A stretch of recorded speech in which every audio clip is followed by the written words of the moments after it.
안녕하십니까. 지난 시간 우리는 무형 실체 세계와 유형 실체 세계, 그리고 이 두 세계의 매개체유, 화동의 중심체인 인간의 위치에 대해 알아봤습니다. 이번 시간에는 영인체와 육신의 상대적 관계에 대해서 알아보도록 하겠는데요. 간단히 말씀드리면 육신은 나무와 같고 영인체는 거기에 달려있는 열매와 같다고 하겠습니다. 예컨대 농부가 토마토 농사를 짓는 이유는 토마토 나무를 보기 위해서 땀 흘리는 것이 아니고 열매를 따기 위해서입니다. 그와 마찬가지로 하나님이 인간을 창조하신 이유는 나무와 같은 육신을 보기 위해서가 아니고 토마토 열매와 같은 영인체를 거두기 위해서 지으신 것입니다. 농부가 아무리 토마토 열매를 원한다 해도 이 토마토는 나무를 토로해서만 자라납니다. 같은 맥락에서 하나님이 아무리 영인체를 원하신다 해도 그 영인체는 이 육신을 토로해서만 성장해 가는 것입니다. 그래서 하나님은 인간의 육신을 필요로 하시는 것입니다. 이런 점에서 우리 인간의 이 육신은 영인체가 지상에서 완성을 보기까지 없어서는 안 될 대단히 중요한 터전이며, 이 육신은 나무처럼 영인체라는 열매를 맺고 나면 흙으로 돌아가야 됩니다.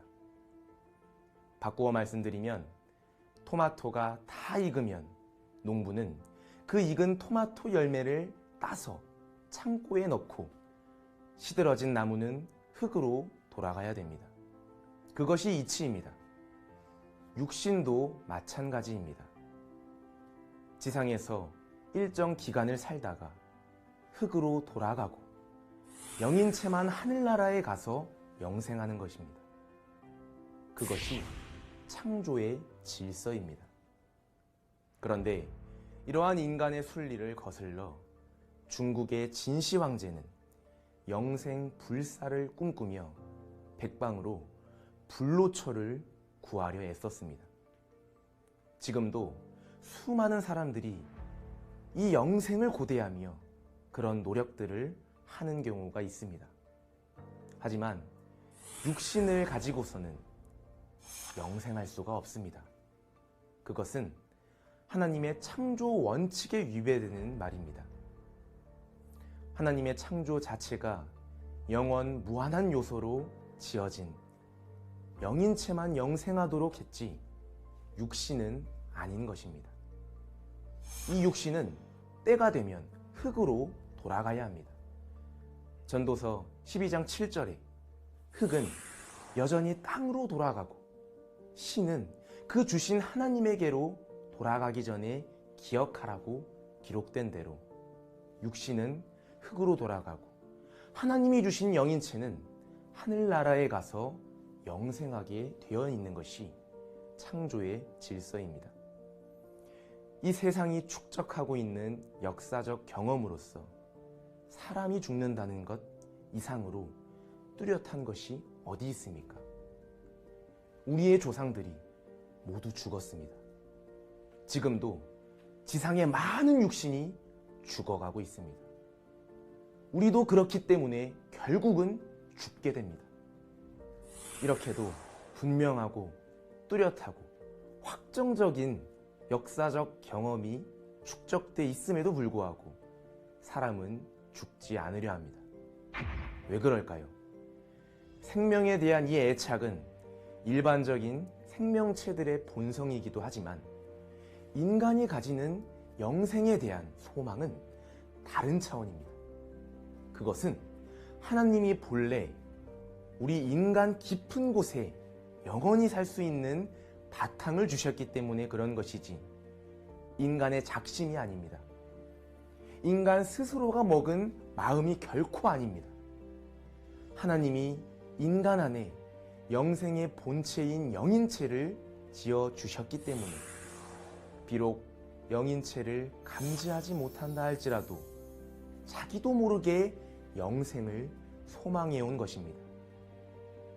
그런 의미에서 이 나무를 터로해서 열매가 익는다는 말은 육신과 영인체의 관계에서 대단히 중요한 교훈을 제시하고 있습니다. 배나무에서는 배가 열리고 사과나무에서는 사과가 열리는데 각각 그 나무의 진액으로 그러한 열매가 맺힙니다. 마찬가지로 우리 인간의 육신이 어떻게 생활했느냐 하는 생활 내용, 그 진액에 따라서 영인체가 결실이 되기 때문에 영인체의 성장과 그 결실의 내용은 육신 생활로 좌우된다고 하겠습니다. 하나님은 본래 우리 인간을 지으실 때 육신 쓰고 선하게 살면서 선의 진액을 받아 선한 영인체를 결실하여 천상 세계에 가도록 하시고 또 이 육신은 흙으로 돌아가도록 하는 창조 질서를 세우셨습니다. 그러나 기독교인들 가운데는 이 타락 때문에 인간이 한 줌 흙으로 돌아가게 된 것으로 생각하고 있습니다. 그것은 잘못된 생각입니다. 왜냐하면 타락이라는 것은 아담과 헤아가 선악과를 따먹음으로써 발생한 육신의 변화가 아닙니다. 선악과를 따먹기 전이나 또 후나 아담과 헤와의 모습은 똑같았습니다. 그럼 뭐가 달라졌느냐? 한마디로 생명의 본질이 달라졌습니다. 육신의 어떤 외모나 또 내용이 달라진 것이 아닙니다. 하나님은 우리의 생명의 주인이시며 하나님이 주신 그 생명의 본체는 바로 영인체입니다. 그러므로 따먹는 날에는 정령 죽으리라는 하나님의 계명을 어기는 순간 우리 인간은 곧바로 이 영인체가 고장이 나고 영인체가 영락돼 버리고만 것입니다. 영적인 오관이 작동하지 않게끔 고장이 나버렸기 때문에 하나님의 세계도 모르고 영생의 본체도 모르게 된 것입니다. 타락 이후에 가진 감성이라는 것은 생리적인 오감과 육신밖에 없기 때문에 우리는 이 반쪽 이하의 세계밖에 모르고 이 한정된 세계의 내용밖에 경험하지 못하게 된 것입니다.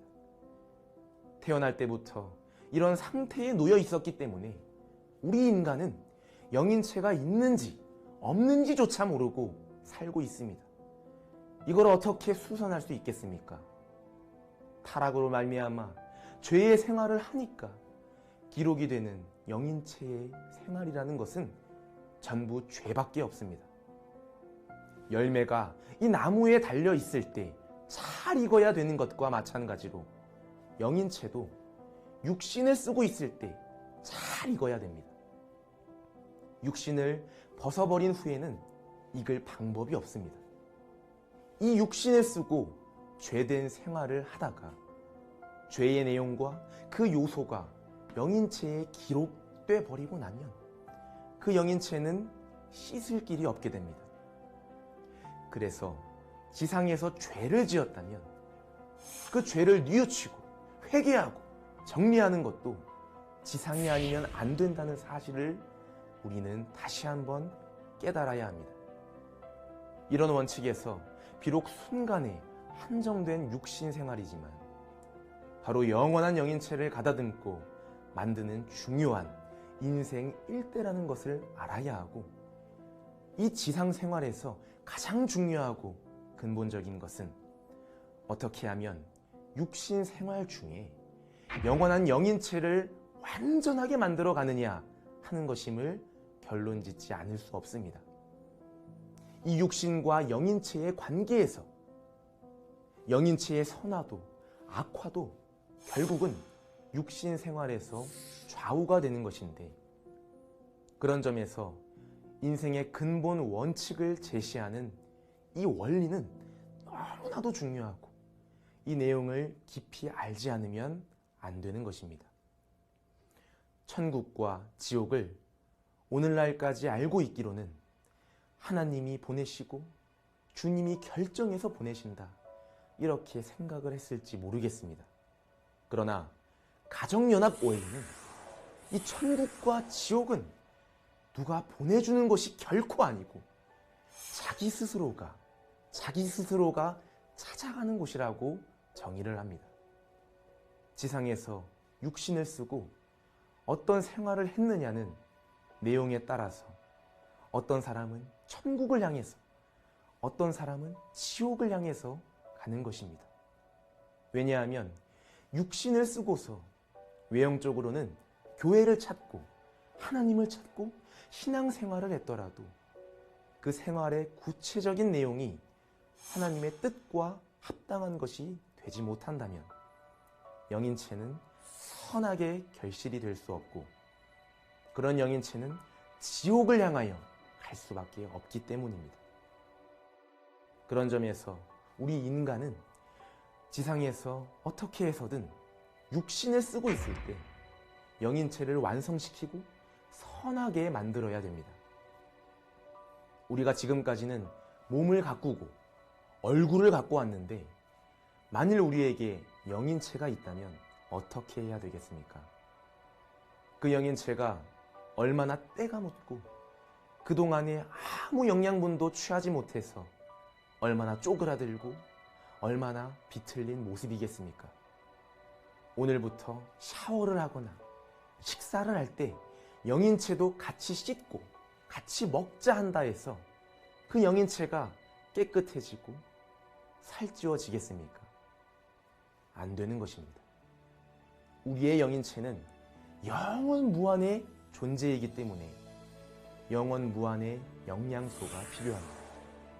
그것은 하나님의 진리와 사랑밖에는 없습니다. 그래서 우리의 영인체는 진리를 그리워합니다. 하나님의 사랑을 그리워합니다. 하나님의 사랑과 진리는 우리의 속사람인 영인체를 깨끗하게 만들고 새 사람으로 만들고 살찌우게 만듭니다.